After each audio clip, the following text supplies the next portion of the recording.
My brief from the annual RAPS Platforms and Master Funds Conference is to make some personal observations as to the key lessons I've had from my experience, often at the front line of change, especially in modern media. I've had some familiarity with many of the confrontational elements we all encounter today. These elements invariably arise from digital technologies, and I've been asked to cover aspects of what I've learnt about adapting business to technology innovation while maintaining market share in a highly competitive environment. I was also invited to offer some thoughts on parallels with finance, particularly on the technology and innovation front. I've recently written and had released the book in front of you, Rules of Engagement, which I've described as a lifescape. It's about numerous experiences, observations, enthusiasms and passions in an Australian life, one which has been full of opportunity, good fortune and a rich diversity of outcomes. It's not in any way a book which is a dry management text, but one which actually reflects on things in a much more enthusiastic way. I'm an adult child of the 1970s, which means that the territory ranges from the indulgent to the serious, through the preposterous and funny, and on to what I trust constitutes the genuinely compelling. Whatever, I hope it makes for a jolly good read. The chapters cover very diverse territory, as you'll see if you get round to reading the book, which I hope you do. I spent a lot of time writing it. In the book, I emphasise in several chapters that as a result of many of the technology and allied behavioural changes which we are all experiencing, effective leadership has changed markedly. These forces are not subtle and have an almost tectonic force which is both immutable and unstoppable. People often say the world is changing. I think this misses the point wholly. The world is not changing, it has changed. We have all witnessed the largest single power transfer in human history. I refer here to the historically unprecedented transfer of power from producers to consumers. The significance of this shift is impossible to exaggerate and absolutely unable to be stopped.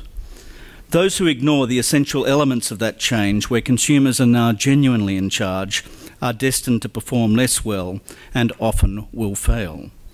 Those who enter this new environment with open eyes and a determination to adjust and adapt will prosper and create remarkable new opportunities central to our society's future, because they understand they need to ensure a corporate ecosystem which comprehends those consumer empowerment changes.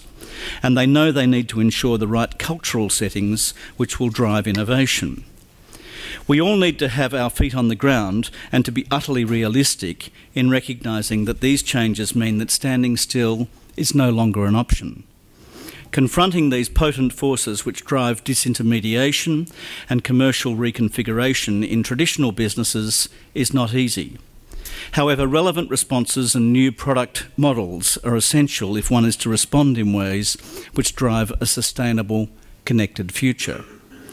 As many of you know, I ran FOXTEL for a period of 10 years, finishing almost 3 years ago in November of 2011.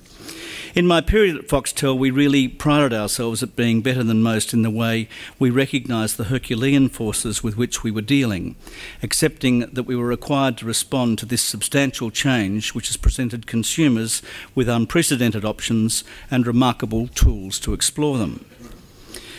We embraced these processes energetically in product development approaches and directions. We gave a fair go to the several hundred small local companies out there trying to get noticed in the digital arena and who were at the cutting edge of digital technology. We had a panel of suppliers that was added to regularly, and we looked at every pitch that came our way, using it ourselves or passing it on to other relevant people and companies. And it was a vigorous example of creating an active, lively digital culture and community of related interests, which accepted that in this era, no one has a monopoly on wisdom, and the old approaches of trying to house all skill sets in one enterprise are long over. Many large Australian enterprises don't recognise that yet. In fact, we had some specific pitch days during the year for new suppliers to showcase their capabilities. We also set up a registry of suppliers and their capabilities as a cross-FOXTEL resource in product innovation, in things like digital software, hardware, firmware, and in diverse areas of thought leadership, which challenged our thinking as robustly as possible. We regularly pleaded with suppliers and inventors to target us with fresh, challenging ideas. We wanted them, and of course we needed them. It was all a reflection of this new rubric in which we all live. The subject today, as it has been for the last 15 years in the roller coaster of change, is innovation. So let me get straight into it. It's something we talk a lot about in Australia and spend a lot of money trying to create, approaching $1,000 per person on research and development, according to stats on the scientific community. That's around $23 billion a year. Today this has an added imperative because innovation can help us counter the effects of the so-called Dutch disease, as reflected in the patchwork economy we saw over the last few years, which has dented the life of many highly value-added sectors of the economy as a result of the economic forces and market movements we have seen recently, especially as a byproduct of the resources export boom. To misquote the great singer-songwriter Bobby Darin and his hit Multiplication, in today's world, disintermediation is the name of the game, and each generation will play it the same. Disintermediation is a long word with a simple meaning. It means the removal of an intermediary from a commercial transaction. Technology is driving disintermediation in all things. In finance, the possibilities are, of course, endless. I've been travelling a lot recently promoting my new book and have had reason to think on the insightful observations by Brian Arthur, the economist, technology writer and visiting researcher at the Intelligent System Lab at the Palo Alto Research Centre in California. Brian Arthur started writing a few years ago on how digital technology has changed the world forever, not in mild ways but in profoundly deep and enduring ways. Arthur asks us to consider what happens when you book to catch a plane today.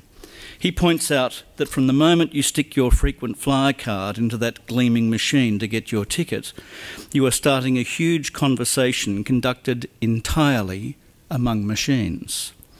As he evocatively wrote, once your name is recognised, computers are checking your flight status with the airline, your past travel history, your name with customs, your seat choice, your frequent flyer status, and your access to lounges.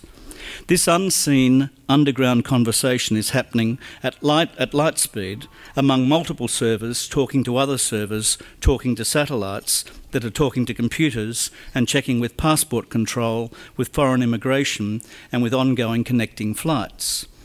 And to make sure that the aircraft's weight distribution is fine, the machines are also starting to adjust the passenger count and the distributed seating. He sees this vast system of interconnected networks and systems talking to each other as a second economy. The metaphor he settles on to describe it is that it's like the neural system to our already developed muscular system, by which he means the machines we have developed from the start of the Industrial Revolution. The implications?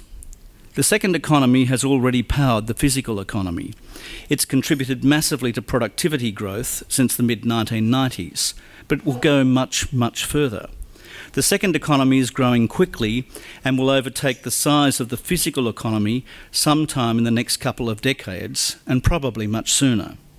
He convincingly argues that all of this may well amount to the biggest change ever in our economy, bigger than the Industrial Revolution. It is, he says, a deep qualitative change that is bringing intelligent automatic responses to economic transactions and the economy itself. It might not make your hotel bed yet, or bring you orange juice in the morning, but it's running an awful lot of the economy. Moreover, it will change the future profile of work. Of that there can be no doubt. The implications for work have not been entirely resolved, and many signs offer some measure of alarm as to where workplaces and work profiles will evolve and how they will travel. We are seeing the writing of a new set of rules and the development of fresh approaches in the operation of labour, retirement and investment. Making predictions about the future is always a risky business. Futurist George Gilder, who will be known to many of you, in the 1990s predicted the death of television before the start of the 21st century. It was a bold effort, but a messy outcome for him. So, at the risk of getting it wrong, here are my predictions. The inexorable trend in power drift to consumers will accelerate. Consumers will continue to channel their trust with their friends and online communities of strangers before they trust traditional media or well-established brands. Next, the current stark reality that whilst growth in consumer devotion and commercial activity is all digitally derived from a content and services perspective, other than for a few standout models, there is still an ardent, confronting process of trial and error in play. Sustainable commercial content models are in the main still unresolved, but they will be, and there will be much commercial carnage in the process. Next, and that means that the turbulence and the speed of change, the disruption and fragmentation central to digital life is going to be with content makers and investors for a long time, because complete upheaval and all its, in many ways, messy impacts has only just begun. This requires innovation as never before to succeed with the broad community of consumers and the myriad niches in society. Next, as part of the turbulent process, technology will continue where it becomes an almost genetic extension of ourselves. Touch, gesture and voice commands are all becoming second nature in all modern product constructs, embedding technology patterns and personalities from the youngest age. The technology is now an embedded part of most of us, and for anyone under 18, almost core to their being. The new cultural paradigm is that if I can imagine it, it simply has to be there. I just have to find it or invent it myself. This is a truly profound cultural change. Next, we will continue to see increasing consolidation in markets and ferociously heightened competition, often from small startups. Next, equally important, if I can shine light on the glaringly obvious, is that notwithstanding the unpredictability and insecurity, the turbulent change and consolidation generated, the opportunities are still infinitely bigger and very much more interesting. Change is a given, but the liberation to human ingenuity with this era of inventiveness unleashed and the opportunities it affords is central to society's future. Network speeds and the ubiquitous connectivity by wireline and wireless technologies will increase inexorably, matched with ever more sophisticated software tools and digital empowerment, which will change the way in which we produce, manage, store, deliver and consume information. Mobile will rule the day. Next, if it doesn't already, international players like Apple and Google will continue to offer a stunningly wide range of products and content services through worldwide distribution deals. Geographic separation will be challenged. This is a very big issue where nations themselves will be disintermediated. Next, new players and online providers will continue to grow and enter the Australian marketplace, which will be remarkably vulnerable if it doesn't change the game as it operates currently. We attach too much virtue and benefit to incumbency, and it means many large players are unusually vulnerable because they have the wrong cultural settings. Wholly wrong.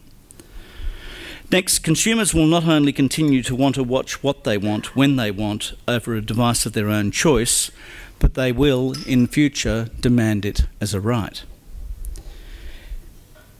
Next, they will expect these mobile devices to become the central controllers for other devices and services in their lives. The computer in your pocket will rule the day with ever better functionality. Consumers will want a wide variety of devices to work together harmoniously and seamlessly. But more than this, they will want them to work together in ways that change fundamentally how they consume and interact with content and a vast array of services. The whole will be greater and much more interesting than the sum of the parts, and the speed and breadth of innovation will be as daunting as it is thrilling. Next, we will continue to see profound changes with disintermediation becoming a second nature process in the economy. We will see the continued growth of the second economy and the development of an ever more sophisticated neuron layer, especially through big data. This will drive productivity growth of the physical economy as well as create productivity and value in its own right. The thinker Brian Arthur, who I mentioned earlier, was a bit pessimistic about the ability of the second economy to create jobs in place of those it destroys.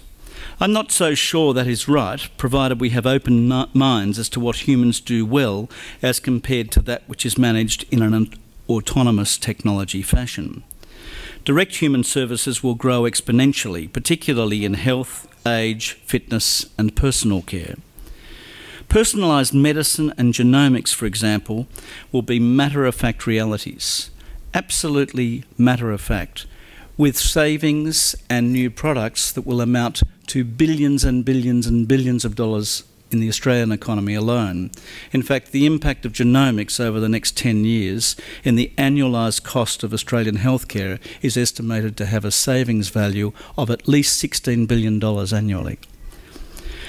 Fundamentally central to this new world is social media, based increasingly on mobility, extending into active consumer involvement and participative and/or directive engagement with new products, and also with a wide variety of media, entertainment and other applications. This impact of social media includes large corporations with new collaborative approaches to product review and development, and also to collaborative approaches to solving major technical problems. GE is a fascinating case study in that regard. They're doing a really great job in applying social media to their own internal operation. It's an absolutely brilliant example of a company which is wholly adapting to change. The phenomenon of the post-1981 generation, the millennials, which has seen a large community which has a different attitude to self, work, play and interaction, is core to the future. It is, in fact, probably one of the biggest big C cultural development shifts that we've seen in our lifetime, and it needs to be understood if one is to productively engage in relevant ways, commercially, politically, creatively, and very much in employment environments.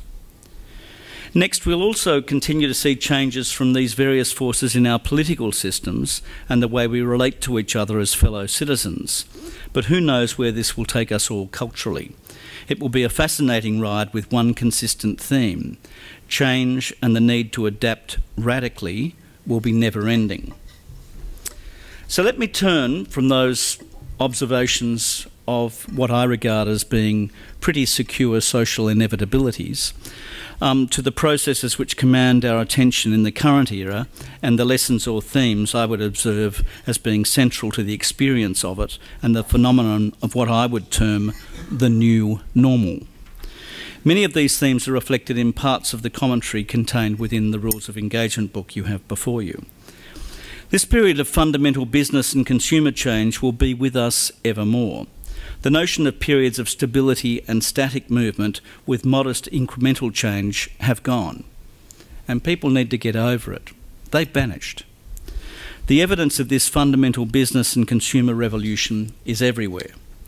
We see it in the historically unprecedented transfer of power from producers to consumers I mentioned before. The significance of that shift is difficult to exaggerate and impossible to stop, as I mentioned. We see it in the fact that three once small digital startup companies, REA, Car Sales and Seek, are now each worth more than Fairfax, the company that used to control the so-called classified rivers of gold in Melbourne and Sydney. In fact, in the case of REA, it's worth 5 times more or 6 times more than Fairfax. We see it in the changing consumption habits driven by digital technology all around us. Just travel on a train or a bus and observe our fellow citizens, absorbed as they are in their mobile worlds. And we see it in the pungent example that some major domestic media personalities, especially in radio, who have wide influence, have been humbled by ordinary citizens with nothing more than a Facebook or Twitter account. I'm sure you'll all have your own examples of this change, but I think few of you would disagree that it's upon us like a hurricane. So let me offer a few observations as to lessons or some core themes from it all. The first lesson is that the old paradigms are breaking down. My first observation from change is that implicit in what I've just described is this notion of breakdown. The old paradigms are breaking down or are already broken. The paradigm shifts are obvious to many of you. Take newspapers. For much of the last century, they worked in a relatively well-known paradigm. The media operated within discrete technologies: radio, broadcast and print. The regulatory system recognised and reinforced this. Proprietors were allowed to be either, in Paul Keating's famous words, a queen of screen, a prince of print, or a Raj of radio. You could not be more than any one of these. You will notice he did not include the internet. Understandably, there was no imperium of the internet included in Keating's memorable summary of his legislation back in the 1990s. For small print operators willing to invest and create journalism, for smart print operators willing to invest and create journalism, the business in the old paradigm was well known and worked like a charm when well managed. Companies created compelling journalism, attracted readers, and from the quality of that connection, advertisers followed. Fast forward to today, and it's clear things have shifted big time. The technological and consumer distinctions between television, radio and print have essentially broken down, driven by the internet with astounding advances in connectivity and mobility. Consumers are now in charge. They demand their information and entertainment to be delivered across multiple devices in a way that is tailored to each device. There are instant customer feedback loops through social media or direct to websites. Barriers to new entrants have tumbled so that new competitors emerge daily, and often they do not look like traditional competitors. One of the noteworthy implications of this paradigm shift is the way in which many companies have changed their approach to problem solving. In the past, large engineering companies which had some technical problem would have clammed up, sent their engineers into a huddle to solve it, worked for a good period of time, and then emerged to say it was all fixed. Nothing to see here, let's move on. Today, the forward-looking approaches do the opposite. They share the nature of the problem with their customers, ask for potential solutions, try out fixes, keep customers involved, and generally, as regularly reported, solve the problem with much faster than in times past through the so-called wisdom of professional crowds, with wide and empowered collaboration. This is a profound phenomenon. A central rationale usually given for the formation of companies is that there are economic benefits for doing so. But the formation of large groups of independent experts who willingly help solve problems for much less than traditional suppliers challenges old ways of thinking. At a minimum, this shift says that companies must become much more agile in the way they approach business. They must be open to new modes of work. They must accept that they have neither a monopoly on wisdom or talent. They must test, listen, and the hardest thing of all for companies, learn. They must cooperate, adapting collaborative models. And they need to be more culturally transparent, because if they don't change, the possibility of failure rises exponentially and they will not enjoy the trust and confidence of their workforces. As I said, the old paradigms are either breaking or have been broken. Time to reinvent. Lesson 2, the importance of optimism. The second lesson I take is that optimism is fundamental in contemplating the future of society generally and of media and journalism specifically. Or put another way, the importance of not succumbing to the armchair pessimists who predict nothing but doom and gloom because the world is different from the world they once knew or as they would wish to shape it. Perhaps it's because I'm a glass half full kind of guy that I see lots to be optimistic about. More people than ever before are consuming news across a diverse range of technologies, from print to smartphone, from Facebook, Twitter and so on. Today provides a very much more complex operating domain, including a huge range of innovations and challenges from citizen-based journalism and in many other arenas. And then there are the feral tribes that populate the internet with all of the unpleasant things like rampant narcissism, racism, fundamentalism with diverse self-organising mechanisms that are all aspects to the personality and operation of the internet-based modern world. The best and the worst are all out there. There are almost infinite challenges from the digital information, as we all know and experience every day.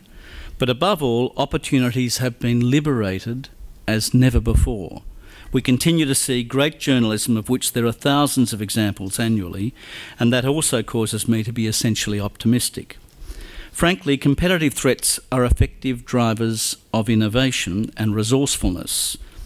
Near-death experiences usually make people focus pretty clearly. As I said before, what doesn't kill you can only make you stronger. My third lesson is that increasingly data trumps intuition. Let's start with a business we all know, advertising agencies, and Sterling Cooper from Mad Men, which, as you may know, recently screened on FOXTEL within 4 hours of its US premiere broadcast.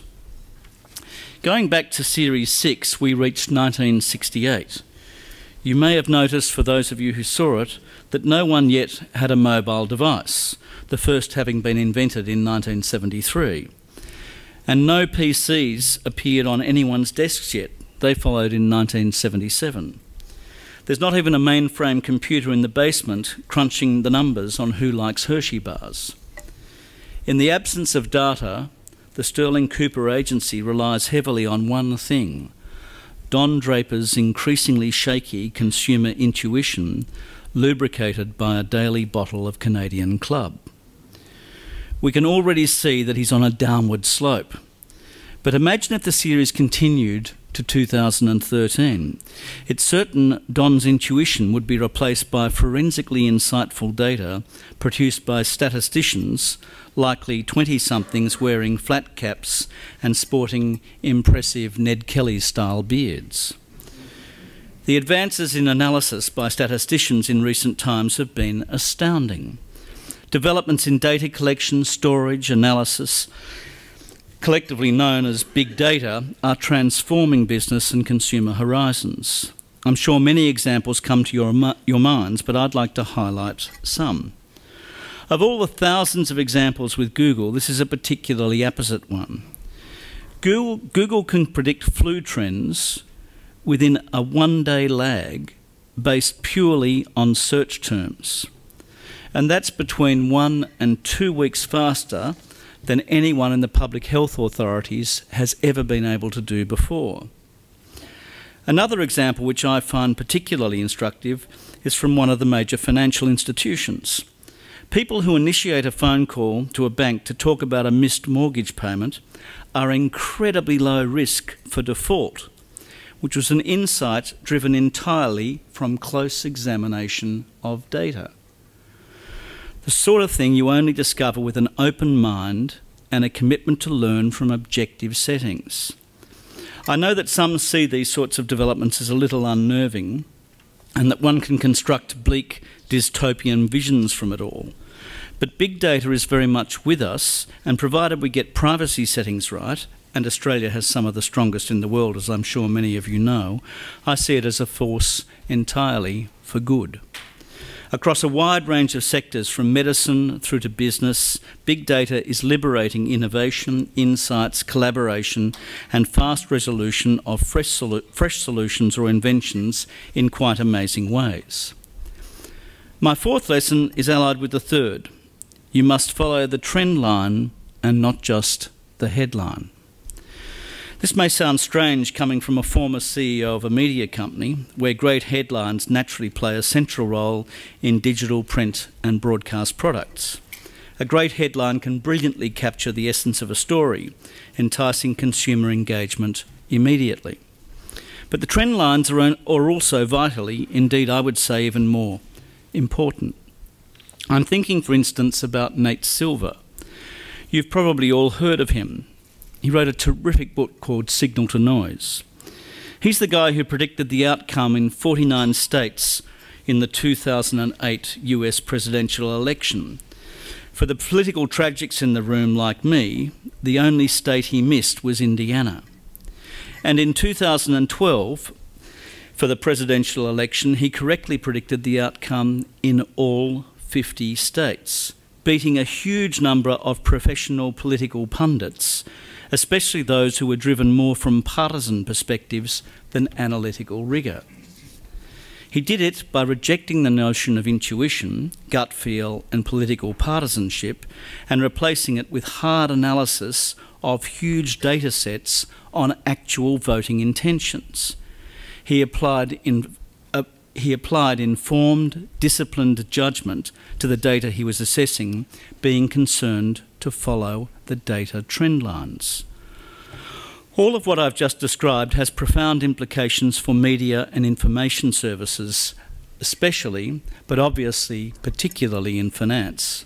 I would venture to say the next major area for really massive disintermediation is the whole of the finance industry. There's a body of capital and a body of consumers. Most of the solutions will be provided by technology. My fifth lesson concerns leadership and behavioural approaches. First and foremost, leadership today is a sophisticated team sport. If you think of all the complexity and change around us, with the daily rise of new competitors, the wide dispersion of skills and talent across the world, the speed of change and the rise of cooperative problem solving and product development models, then it's simply impossible to be a leader where you are anything other than the leader of a team. The Lone Ranger style of leadership or highly hierarchical model simply does not work with large educated workforces today, nor can it respond to the velocity of the change we are all experiencing, because it lacks the requisite attributes of flexibility and agility. An aligned requirement is that one must not only speak clearly, but also listen even more clearly. This is fundamental to working effectively within today's operating environment. The whole fabric of contemporary business thinking generally reflects the need to listen ever more closely. Clarity and open communication, careful listening with built-in feedback loops, and diligent responses are central to success in modern life generally, as is transparency, an increasingly welcome aspect of a new order in commercial and public life. I might add, I don't think it can be observed often enough that in this connected world, a whisper can often be much louder than a shout. Think of social media and the impact it has had in so many environments as but one of many examples of the phenomenon of what I might term whisper power. Numerous examples abound. Take the Twitterverse and too many others in social media to detail today. It is a complex matter with many good and equally troubling aspects. Like all team sports, leadership in this area reflects that great aphorism that decisions get made by those who bother to turn up. I don't know who said it, or if it's a piece of Hollywood verbal engineering, but it's particularly true in today's world. And it has been a firm operating principle throughout my own working life. My motto is turn up, engage and perform. Life is never a dress rehearsal. Finally, I'd like to make some observations about regulation and to draw one last lesson. I have to say that when I look at the change that I've experienced and then I look at what politicians and bureaucrats are doing in Canberra and the other state capitals, I fear that we are living in parallel universes. I really worry that there exists today, to paraphrase C.P. Snow, two cultures, those of us who work in commerce and those who work in government. I wouldn't want to be melodramatic about it, but things have reached a serious divide, driven by different experiences, different views of the world, different ideas about how to solve problems, different views on efficiency and effectiveness, with very different, often quite non-aligned incentives. It all too often creates a policy muddle and the nation suffers. On the one hand, and at its worst, government seemingly wants to regulate for every eventuality or in response to almost every matter raised about which there is some public fuss. It is self-evident that legislation is slow to respond to consumer feedback loops. Decisions are often driven by knee-jerk reactions and/or simplistic ideology, pet hates, or a concern to get square with perceived opponents. Above all, the crushing impact of increased regulation on Australian businesses and the energy field of our society is not sufficiently taken into account. On the other hand, and at its best, commerce will often deliver better consumer outcomes through the operation of the market, where responses to consumer feedback loops increasingly are rapid and decisions are driven by judgment informed from evidence and extensive data. Importantly, collaborative development models are embraced and the imperatives repose in quality products that also reduce transaction and legal costs. The energy field is about wealth creation and harnessing effort to deliver new and better products and services. I know I'm exaggerating somewhat as to the difference between government and business to make the point, and neither would I want you to think I'm saying commerce is uniquely virtuous or government uniquely challenged. Governments in Australia do many good things, as I'm sure we all recognise. Generally, much of our society's systems work well enough. And both sides of politics have undertaken, at times, outstanding economic and social reforms that have benefited the country and its citizens enormously. But I am saying our regulatory culture is verging on being out of control, and it's sapping the economy of the energy and vitality we need to keep forging ahead. You do not have to look far to see what I'm talking about.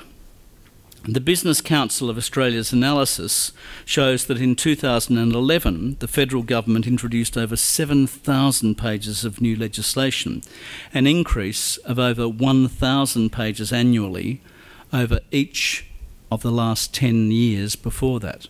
I know because I was the chair for several years of the Business Council's Regulation Reform Task Force. Society's energy resource in management effort is as rare as capital and all too finite. We only have so much energy, and governments and regulators need to respect the resource and comprehend how debilitating the increase of often mindless process can be when compared to a managed approach focused on deliverable, productive outcomes, seen, for example, in many Asian economies. We need to focus on outcomes, on objective performance, and not on the triumph of serial petty tyrannies to assuage this sectoral interest or that, disregarding the broader public interest which reposes in sustained wealth generation through productivity and innovation. We are a very small population in a vast land and in a region which is the crucible of economic and talent growth in all world affairs. I'd suggest we're underperforming demonstrably. We have to recommit to focus on priorities which support talent and innovation if we are to enjoy the prosperity from wealth generation which has been core to Australia's best successes in the modern era. It's overdue that governments and regulators better understand and trust in the possibilities of this digital transformation era and all that it liberates. They need to recognise this is an era of inventiveness. They need to acknowledge that the good sense of highly empowered consumers reposes with them. They need to avoid having consistent recourse to the old world of regulatory expansion and overkill driven from suspicion of and hostility towards business and the notion that consumers are ignorant and powerless. Now, alternatively, there are many ways of preventing innovation. For example, you could all concentrate on ensuring that nothing in your workplace is open and transparent, and above all, that nothing should ever be fun. You could always ensure that no one is ever allowed to fail in anything at all. That will secure it for you. Or you could say about any fresh idea, we tried that, it doesn't work. Or you could ban anyone ever challenging the existing way of doing things and trying to forge new pathways. There are many opportunities to miss the boat. The possibilities are limitless. I'm sure you all know the old saying, there are those people who make things happen, there are those people who watch things happen, And there are those people who say, what happened? I remember the old saying often, and I remember the response that Churchill had to that. He was very wise. He said, without tradition, art is a flock of sheep without a shepherd. Without innovation, it is a corpse. We all need to embrace this new world in the way forward-looking businesses and learning centres are, because that is how our future successes will be enabled. But let me finish with a simple reminder. The net has no respect for the establishment in and of itself. Incumbency counts for little in the digital era. The internet is a furiously strong levelling agent. New paradigms in all things are becoming commonplace. Nothing and no one is safe. Merit and performance increasingly rule the day worldwide. Innovation and its natural commercial partner, consumer devotion, will increasingly win. There are genuinely different times, these are genuinely different times with genuinely different demands. No one has a monopoly on wisdom. Of that, at least, I'm absolutely certain, I think. Thank you.